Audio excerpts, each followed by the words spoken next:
காலையில் தினமும் கண் விழித்தால் நான் கைதொழும் தேவதை அம்மா.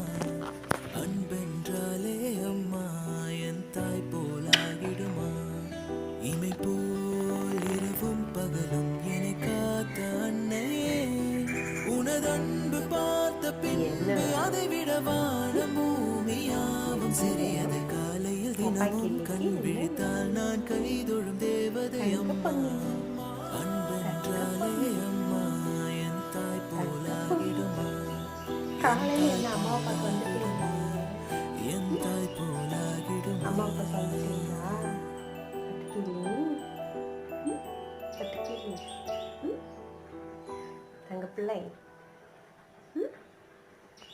காலையிலே பாருங்கள் ஃப்ரெண்ட்ஸ், கிச்சனுக்கு வந்து அங்கே கொஞ்சம் நேரம் உட்காந்து இங்கே கொஞ்சம் நேரம் உட்காந்து அம்மா என்ன பண்ணுறாங்கன்னு பார்த்துட்டே இருக்காங்க அழகாக. Good morning friends.